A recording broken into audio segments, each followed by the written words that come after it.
If you were about to pull the trigger on one of these things, hold off.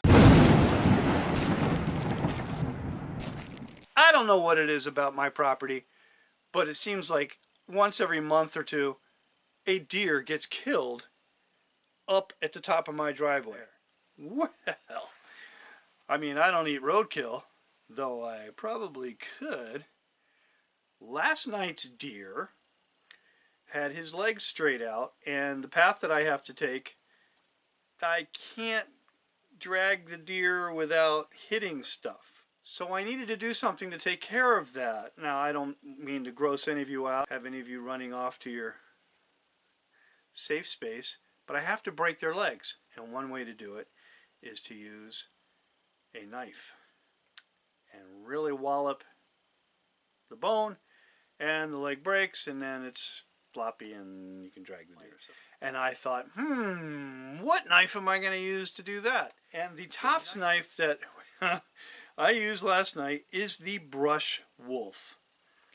Now, initially when I saw this knife, I thought, that's another one of those way out there designs that really isn't going to be useful.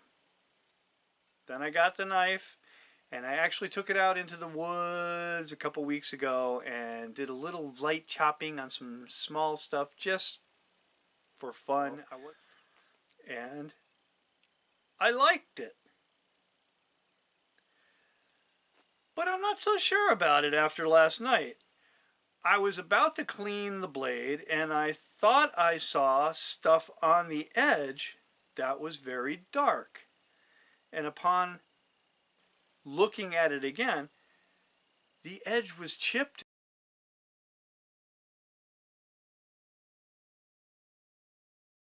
As far as the chopping part goes, you know, this is very blade heavy.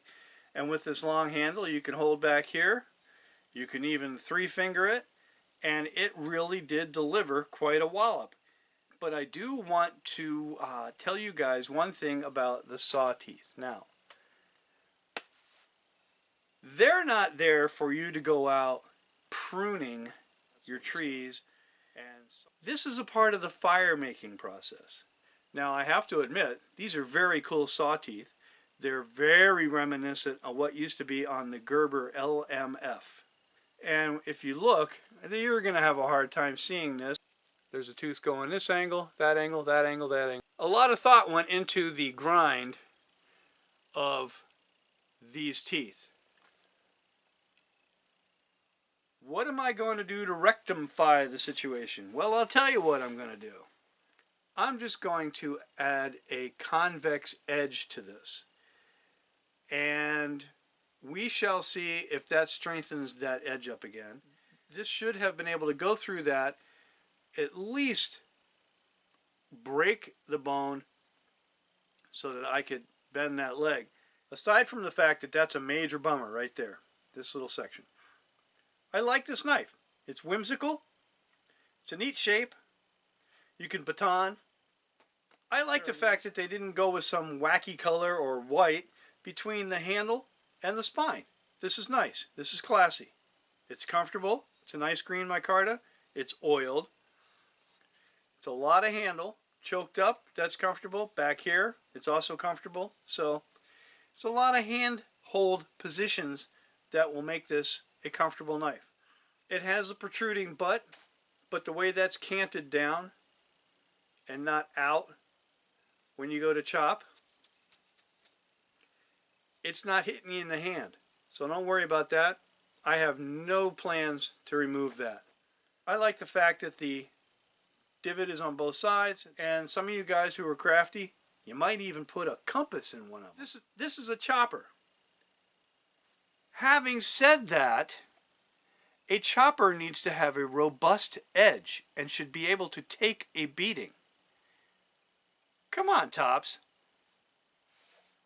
Dial in the heat treat, but when you design a knife to do a specific thing, it should be able to do the specific thing. Maybe the edge got too hot when they ground it at the factory, therefore ruining the temper.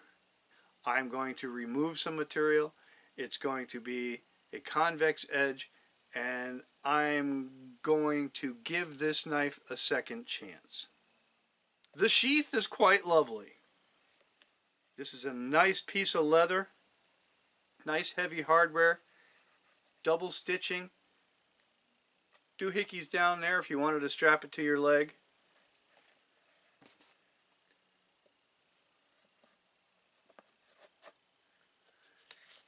There it is. Just so it's apples to apples in this little experiment, after I put a fresh edge on here, I'm not going to go gallivanting out into the woods and start chopping on saplings and branches and that sort of stuff. I'm going to whack on the bone again.